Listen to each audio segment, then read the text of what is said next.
Now at 9, a teenager faces charges for a weekend crash that killed a motorcyclist. Plus how an organization is helping area first responders get the equipment they need. A court fight over abortion pills is now underway, and it could affect everything from Alzheimer's drugs to vaccines. I'm Caroline Shively in Washington. I'll explain coming up. The 4 states' most watched news starts now. Thank you all for joining us tonight. I'm Jalen Banks. Authorities file a manslaughter charge against a driver in a fatal weekend crash in Joplin. The crash occurred Saturday evening on the 1200 block of Rangeline. Police say 26-year-old Charles Richardson Jr. of Joplin was part of a group of motorcycle riders going north. They say a car driven by a 17-year-old male left the convenience store and pulled into Richardson's path. Richardson has died at the hospital. Investigators say the 17-year-old was under the influence of marijuana. He's been arrested for involuntary manslaughter and driving while intoxicated. A woman is injured after driving her car into a Joplin building. It happened this afternoon on South Wall Avenue. Police say that she was driving at an excessive speed and lost control going over some former railroad tracks before hitting a brick wall. The driver was taken to the hospital with non-life-threatening injuries. And now to weather, Chief Meteorologist Doug Hitty joins us. Well, it actually turned out to be nice weather over the weekend, Easter weekend, and really most of today was pretty good too. We did have scattered thunderstorms, Kansas and Oklahoma, areas that really need the rain. But look at the temps. 74, just shy of 5 p.m. started at 50, average high 68 for this time of the year. We don't have any watches, we don't have any warnings out there. We do still have a few scattered thunderstorms, mainly on the Kansas side, kind of sinking into northeastern parts of Oklahoma. Temperatures upper 50s to lower 60s right now. It's actually going to be a pretty good night. I think most of us are only going to drop back to about 50 later on tonight. We are going to clear out, nice rebound back to 64 by 10 a.m. Of course, we are going to be looking at the rest of the week and our next storm system moving in on Friday, coming up here in just a bit. All right, we'll see that. The Montgomery County Sheriff's Office wants to add a new drone to their team. Now they're getting some outside help. KOAM's Carrie Worthen talked with them about how this has been made possible. When I found out what they were doing, one thing led to another, and we started Hero Fund USA. Hero Fund is a private organization that helps raise money to provide gear and equipment to firefighters, EMS, and law enforcement. Just like with Montgomery County, Kansas here, there's a need for a drone that they didn't realize they had until they needed one. And so we are in the process right now of raising money to help fund about a $25,000 drone project for the Montgomery County Sheriff's Department in Independence. Detective and SWAT team leader Kyle Hand says the drones they use now have sensors that keep them from maneuvering to places needed. That's why they want a new drone with more features. It doesn't have the sensors on there for the obstacles, so the pilot can make a smooth transition from room to room. Has infrared cameras on it so that we can see at nighttime, so it'd also be really handy for like wilderness missions that we have with a suspect or something out in the wilderness. And drones are important because they can fly into an active crime scene or a school situation or a mall situation, or they can hover over a burning building to assess where hot spots are. With the thermal imagers that the drones we fund have, they can see through the roof into the building to see where there might be clusters of people and maybe one person standing in front of them, so you kind of get the picture of what's going on there before the first responders go into a dangerous environment. Hero Fund will match half of the amount needed. So in this case, the Montgomery County Sheriff's Office is responsible for half of the cost of the drone. In Independence, Carrie Worthen, KOAM News. Daryl Smith with Hero Fund USA says they have never turned down anyone when it comes to funding. You can find more information on our website at KOAMnewsnow.com. Arkansas Governor Sarah Huckabee Sanders today signed a bill cutting individual and corporate income taxes in the state by $124 million a year. The new law will cut the top individual income tax rate to 4.7% from 4.9%. The law also cuts the top corporate income tax rate by 0.2%, down from 5.1%. State finance officials said that under the proposal, more than 1 million taxpayers who make more than $24,000 a year will receive a cut. Pittsburgh residents tomorrow will vote whether to continue a public safety sales tax.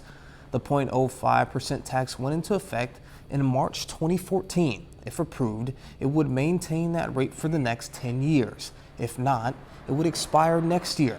Pittsburgh Police Chief Brent Narja says the tax allows the department to better enhance their services to the community with more staffing, technology, and equipment.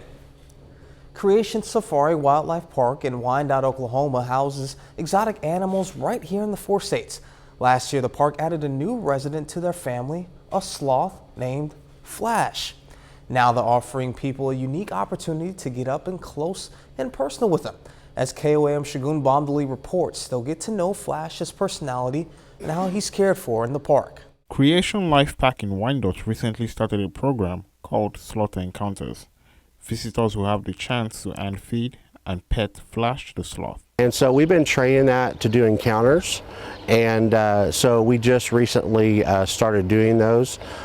So what it is, you can pay a little extra fee, you can go in with the sloth, you can hand feed him, you can pet him, cannot hold him, he doesn't like to be held, but you can feed him and pet him.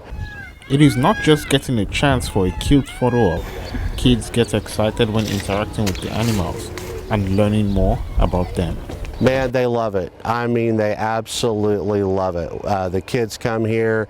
One of their favorite things is the rabbits, our little sheep and goat pen, our bottle pen. The kids just love interacting with the animals. One visitor says our kids love the sloth experience and the park as a whole. This year we've been coming every week since they opened again. I got my kids' season passes.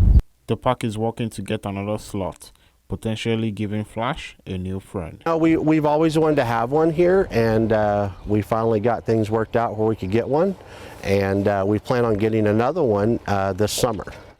The sloth encounters are $45 per person, and they include around 20 minutes with Flash. Coming up, what a new study shows about the challenges women in the U.S. are facing when it comes to reproductive health care. The sale of abortion pills could be illegal just 4 days from now. A federal judge's decision to revoke FDA approval of a widely used pill is set to start this Friday, but the ruling could have a far-reaching effects for any new drugs coming to the market.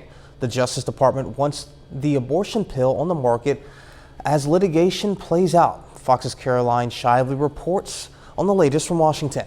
There's no going back to the normal that was. Reaction has been fierce to a federal judge's ruling that would effectively ban the sale of abortion pills. There are people all across this country who are working to ban abortion, not just state by state, but all across the country. If the administration wants to not lead this ruling, not live up to this ruling, then we're going to have a problem. The battle kicked off Friday evening when a judge in Texas suspended FDA approval of mifepristone, part of a 2-drug regimen responsible for over half the abortions in the U.S.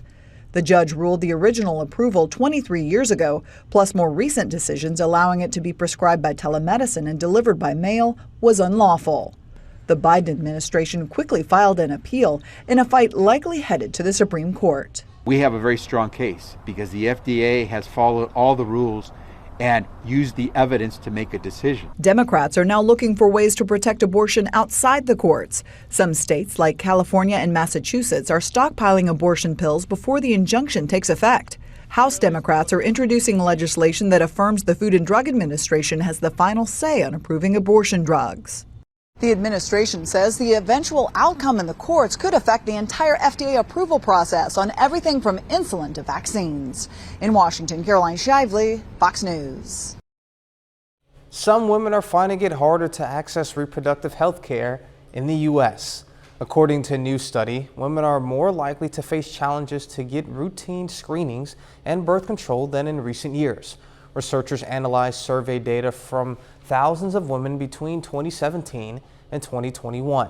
About 45% experienced at least one barrier to get service in 2021. That's up 10% from 2017. The most common challenges for women are finding a physician they feel comfortable with, cost, and getting child care.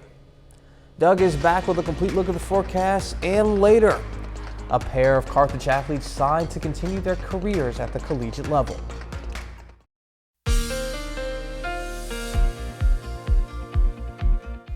Well, it turned out in general to be a pretty good day for us today after a great Easter weekend. We did even get some showers and thunderstorms on the Kansas and the Oklahoma side, where the areas that actually really need it that have been working so hard to get some rain.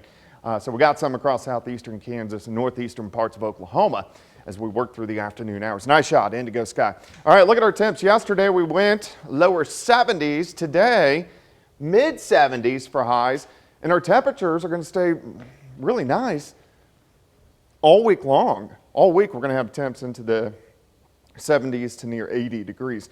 All right, look at the thunderstorms. Now that we've lost the heating of the day, they're gone. We had several severe thunderstorm warnings earlier this afternoon, but these are dying out. Just a few leftover showers, a couple little thunder showers once you get down into Montgomery County from Caney up toward Independence and over towards Sedan. Besides that, all the bigger ones are kind of hanging out north central parts of Oklahoma, and these will continue to fizzle out and disappear and be gone by morning. A little bit cooler, the areas that have seen the rain: 56 in Nevada, 57 in Chanute, 63 in Grove. We have Neosho sitting at 64. We can go outside in Joplin, sitting at 64, northerly winds at about 5. Humidity is at 61%. Through the night, we slide back through the 60s, down to about 50. Nice rebound. 64 sunny skies by 10 a.m. And this weak little wave is just going to kind of travel and then hang out across the southern plains. So that moisture will stay south of us, and it's going to wait for this system, which will affect us by Friday, and then that moisture will lift right back up into the central plains. So let's step through time, next 48 hours. We're going to stop in the morning, most of us near 50. As we go through the morning, light southerly wind pushing 70 by the noon hour. Once we get into the afternoon, most of us 75, maybe 76, 77 in Stockton, 76 in Anderson, 77 in Parsons, also in Yates Center, Miami, up to about 75. Tomorrow night, clear skies again. We drop back near 50. As we go into Wednesday, much the same. Plenty of sunshine. Temperatures warm into the mid 70s for afternoon highs once again. So we get 2 or 3 really nice days across the region before our next storm system affects us. So by 7 a.m. 56, 67 by 11, 73 by 3. We'll drop back to 71 by 7 p.m. And then here's our next storm system. It starts to move in. Once we get into Friday, I think most of Friday is going to be dry, but once we get into Friday evening, we're going to have to watch and see if thunderstorms can erupt. And if they do, if they can get through the cap, they'll be strong to severe once we get into Friday evening. So that's our next system we really got to keep our eyes on. 75 tomorrow, 75 on Wednesday, 76 on Thursday, 80 on Friday. So temperature is great all week. We do cool down a bit, not bad, over the weekend, a few morning showers Saturday, and then great temperatures again next week. Yeah, it looks like I'm going to be breaking out the shorts at some point, especially on Friday before those storms potentially roll in. It's looking pretty springish. All right, thank you, Doug. Yep. Coming up, why you may be seeing less Tupperware on grocery store shelves in the near future. Tax day is just around the corner. For most Americans, the deadline to file federal tax returns is April 18th. But if you need extra time, there's a solution. You can ask for a 6-month extension. That means you'll have until October 16th to file. The data from the IRS shows it is processing returns and sending out payments faster this year compared to a year ago. A new study shows over 65% of parents are sacrificing their own savings to support their adult children in a financial pinch. The Bankrate.com survey found parents used about half of their emergency savings and 43% of their retirement savings to help their grown children. Nearly a third of parents who helped their adult children at their own expense admitted that they had sacrificed significantly. Your family's favorite iconic storageware could soon be history. Tupperware is barely staying afloat. The company says it is looking for financing because it doesn't have enough cash to fund its operations. Tupperware is also exploring potential layoffs and reviewing its estate portfolio. Stocks plunged 40% in pre-market trading today. The New York Stock Exchange also warned Tupperware could be delisted for not filing a required annual report. The 77-year-old business has struggled to stay relevant and attract younger customers. A trash-eating robot is busy ridding waterways of plastic waste. Fox News senior correspondent Claudia Cohen takes a look at how the war on pollution is going high-tech. It's a shark unlike any you've probably seen before, but it's proving to be a real nightmare for trash, not people. The waste shark is a drone on water, and it's designed to sweep the surface of the water and collect trash, debris, biomass. This waste shark is combing through the waters of London's River Thames, where, according to its creators, the machine is clearing the equivalent of more than 22,000 plastic bottles a day. It's also measuring water quality. It's picking up things like turbidity, salinity, temperature, pH balance, depth of the water. Data collected by the United Nations reveals 85% of marine litter is some form of plastic. And by 2050, the amount of plastic in the oceans could outweigh all the fish. A lot of that trash gets washed into the oceans by flowing down rivers. Autonomous waste sharks can help stop trash before it reaches the ocean. Literally sweeps around the water. You can go and do your job, come back, and it should be full, and you empty it and then you put it back in. It's got batteries inside it, so it's purely electric. Waste sharks can travel roughly 3 miles in the water before recharging. They can also gather more than 1,000 pounds of trash before needing to be emptied. But these machines don't come cheap. A single waste shark costs nearly $25,000. In Los Angeles, Claudia Cohen, Fox News. Up next, how two best friends are showing the world that you are never too old to travel the world.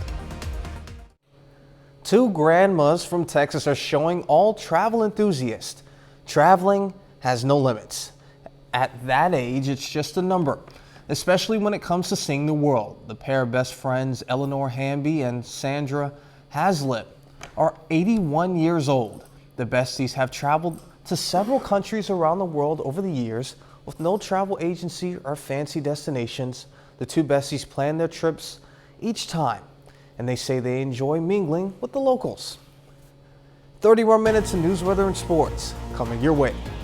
Coming up, Webb City Council meets to discuss the legalization of recreational marijuana use in public. Plus, a Joplin organization goes on the road to better serve veterans looking for assistance with disability benefits. Webb City, Missouri joins the trend of Missouri cities setting a public use ordinance on recreational cannabis. KOAM's Amber Jenkins has more. Now that recreational cannabis is legal statewide, Missouri cities and counties must work out the fine print. Webb City's council is passing an ordinance to help out law enforcement. It's a constitutional amendment. Inside that constitutional amendment, it made public use of marijuana illegal, but a city must pass an ordinance in order for police officers to have a municipal law. The city administrator, Carl Francis, says the ordinance upholds the community standards with law enforcement backing. It comes with a $100 civil penalty. It's just a way to prevent, like, for example, in King Jack Park around the ball fields or the kids' fields or something like that. We just don't really want anybody smoking marijuana there. Webb City and other Missouri cities are still navigating taxes, ordinances, and more in the wake of statewide recreational cannabis. Webb City already made up their minds on the next hurdle. But our council has already voiced their opinion that they will be putting on the November election. The constitutional amendment gave an option to ban dispensaries inside your city limits. And Webb City their council has already said that we will be putting that ban on the ballot. In Webb City, Amber Jenkins, KOAM News. As of now, Webb City has 0 dispensaries. Local veterans got some extra assistance today signing up for disability benefits. Joplin's Disabled American Veterans Chapter number 52 hosted a mobile assistance unit today in Airport Drive. It was a chance for veterans to get assistance or get answers to questions regarding disability benefits. Officials say it's important for veterans to know that they have quality. So many veterans out here that don't realize their benefits that they get. I I mean, somebody bumps their head in basic training, he gets a headache, he has to go to the sick bay, he has a concussion because of it. As long as it's documented in his service records, that's a disability. The Joplin DAV is in need of volunteers to drive veterans to medical appointments. If you're interested, you can find contact information on our website at KOAMnewsnow.com. Voters in Fairgrove, Missouri, near Springfield, turned down a $3 million bond issue for improved fire protection by a thin margin. Liam Garrity reports the Fairgrove fire chief is worried some of his firefighters will leave soon for better paying jobs. We have some significant challenges coming up. So this would have went a long way in addressing those challenges, so it's definitely disappointing. The Fairgrove Fire Protection District asked voters for a $3 million bond. Chief Hoskins says they don't know where they will go from here. We're really concerned with staff retention, maintaining our apparatus and equipment, updating our facilities. We don't really foresee right now how we're going to be able to accomplish that. Chief Hoskins says the money would have helped to hire more firefighters, rebuild a fire station, get new equipment, and more. He says the issue needed around 40 more yes votes to pass. Greene County Clerk Shane Scholler says this is exactly why every vote matters. Because you never know when your ballot can be the deciding ballot. Scholler says in this case, in a regularly called election, bond issues need a 57% majority to pass. He says a single vote can change your community's future. It's also important that when the issues are being decided, they're going to affect you personally. When it comes to bonding or taxing issues, there are some important things that you make sure you get out and let your voice be heard. Chief Hoskins says the community could suffer from this. The more firefighters we have on the apparatus, the safer the community is. There's been large challenges in the fire service nationwide of attracting candidates even at much larger departments. So being a smaller department, we struggle anyway. He's worried about the district's ability to recruit and keep firefighters, but appreciates people came out to vote. Being a small district, every penny we are trying to stretch to go as far as possible, and the challenges we have coming up will be significant. The fire chief isn't sure if the bond will be put back on the ballot soon. He wants to respect voters' choice, but the district is now planning on how to overcome these challenges. A Nashville Area County Council today voted to reinstate Representative Justin Jones to the Tennessee House of Representatives. County legislators are empowered to fill local vacancies to the Tennessee State House until a special election can be held to fill out the remainder of the two-year term. Jones and another Democrat were expelled from the State House last week for staging a gun control protest on the House floor. 4 people were killed this morning after a gunman opened a fire at Old National Bank in Louisville, Kentucky. 9 others were injured. A 26-year-old officer who graduated from the police academy just 10 days ago was shot in the head and is one of the critically wounded. The gunman, who police have identified as 23-year-old Connor Sturgeon, is dead. Sturgeon was believed to be a former employee of the bank who started as an intern there in 2018. A bit later, why experts are saying charging stations could be harmful for you and your devices.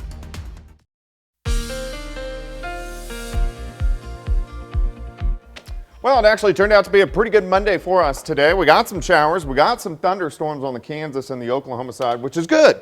That's where they really need the rain. Now, things are really calming down. Pretty nice night, nice shot of Indigo Sky Casino and Resort. All right, temperatures. Easter weekend, we had great temperatures. We're into lower 70s. Today, we went into the mid 70s, and we're going to stay in the 70s over the next few days. In fact, approach 80 a little bit later on this week. All right, look at all the showers and thunderstorms. Really kind of blew up about 2 or 3 o'clock this afternoon. Mainly our western counties. Now they're falling apart. We're losing that heating of the day. So we just have some random little showers out there. You can see a few showers just south of Independence. And then you have to track kind of west of Bartlesville before you find bigger showers and thunderstorms. And this is kind of where the bigger storms have been throughout the day. But we did have several severe thunderstorm warnings earlier today, mainly mid to late afternoon. Now we're calming down. 57 in Stockton, 62 in Anderson, Grand Lake is 61, Pittsburgh a little bit cooler at 58, Iola is at 55. We can look at 7th and Rangeline. It looks good. Sitting at 63, northerly winds are light at about 5. miles per hour. By 11, we'll be sitting at 67 a.m., 53. I do think our low is going to be right around 50, and then we rebound quickly into the 60s during the morning hours. This little wave is going to rotate across southern plains and hang out there for the rest of the week. Here's our next storm system, which is going to kick the system out that is on top of us, but that moisture in place will return late this week and then heading into the weekend with our next storm system. All right, so let's step through time. 50 in Nevada by morning, 49 Monette, 52 in Welch, 51 in Chanute. We get southerly winds tomorrow, near 70 by noon. And then check this out. Most of us 77, 76, 75, 77, Nevada 75, in Pittsburgh, Grand Lake 76, and Anderson. Clear skies tomorrow night, dipping back near 50. Once again, as we go into Wednesday, it looks great again as we go right back up into the mid 70s for highs. So here's your day planner. 9 a.m. 61, 1 p.m. 71, 73 by 5 p.m. We back down to 71. Plenty of clear skies. The winds are going to be light tomorrow. It's going to be a great day. All right, here comes our next storm system. If we can get through the cap Friday afternoon, meaning that warm layer of air aloft, we'll get some thunderstorms that blow up and kind of push through Friday night into Saturday morning, and then we'll clear out for a good chunk of the weekend. 75 tomorrow, 75 Wednesday, 76 on Thursday, 80 on Friday. Those thunderstorms late Friday into Saturday. But temperatures overall, even though it's going to be a little cooler over the weekend, they look pretty good down the stretch. Yeah, this is these temps. If you move around a little bit too much outside, you might start beading a little bit up top. Yeah, I got a little sweaty when I did my evening walk tonight. Oh, yeah. So, yeah. All right. Thank you, Doug. Coming up in sports, a pair of Carthage High School standouts signed to continue their careers in college. Plus, the Columbus Titans aim for their 8th straight win on the road against Galena. Jacob Leonard has those highlights and more next.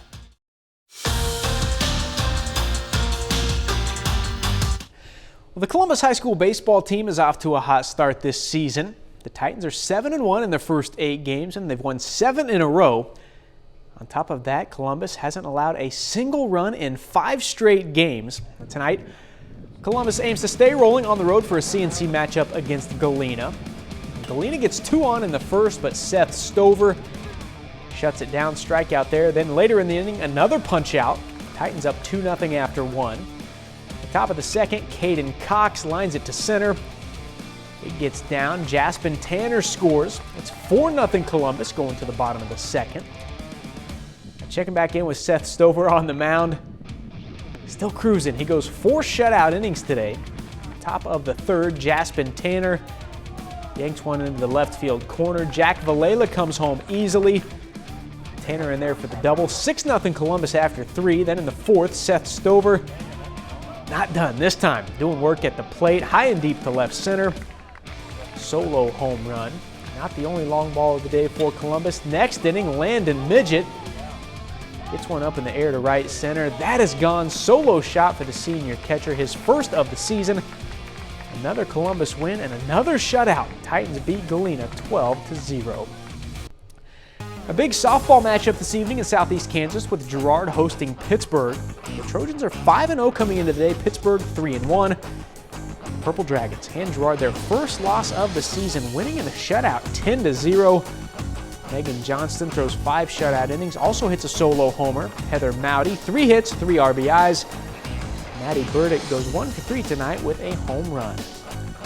A former Neosho County pitcher Matt Strom comes up big tonight for the Philadelphia Phillies. Strom goes 5 shutout innings against the Marlins, allows 4 hits while striking out 6. He's thrown 9 shutout innings in his first 2 starts of the season. Strom played in Chanute in 2011 and 2012 and led the Panthers to a JUCO World Series appearance in 2012. A pair of Carthage High School student athletes get the chance to compete at the next level. Clay Kinder and Davion King signed today to continue their careers in college. And both of these guys kind of good at everything, but Kinder chooses to play baseball in college. He signs today to play at Coffeyville Community College. As for King, he will wrestle at Labette Community College. King is a 3-time state qualifier and 2-time state placer for Carthage in his high school career. I like that The coach is really nice up there. He's a really good coach, and not only do they have a good wrestling program, they have really good schooling. Like, everything's nice up there. They have a good nursing program, and that's what I want to do. They're gonna make you work hard, and like I like that, and it's like kind of like scrappy baseball, and that's what I want to be a part of. Kansas City Royals pitcher Zach Greinke has made 2 starts so far this season. In those 2 starts, the Royals are 0-2, but it's not really his fault. Greinke's thrown 11 1/3 innings and only allowed 3 runs, but Kansas City hasn't scored a single run in those 2 starts. Now, they have a chance to change that tonight. The Royals begin a 3-game series against the Rangers with Greinke on the mound. He goes 5 innings and gives up 4 runs, 3 of them earned, but the bullpen after that gives up 7 more, so it didn't matter. Royals losing this one 11-2. Now, the St. Louis Cardinals also in action tonight, kicking off a 3-game series on the road against the Rockies. Now, they're trying to get things turned around after dropping 5 of their last 6. Right now, game's still going. They're down 7-3 in the bottom of the 8th. Speaking of, I want to go back to Columbus High School baseball. They've won 8 straight games. The last 6 have been shutouts. They're the defending state runner-up for a reason. Yeah, and then I like the eye black they got going on too. Yeah, Seth Stover, yeah, he was on his game out there on the mound. Absolutely. All right. Well, we're back with more after this. A mix of hope and concern over the rising use of artificial intelligence in the education community. Fox News correspondent Mark Meredith has the story. Thanks to artificial intelligence, complicated assignments like essays and reports can be produced by chatbots like ChatGPT within seconds. The political process. Now, schools nationwide are trying to figure out how best to detect who's cheating with AI.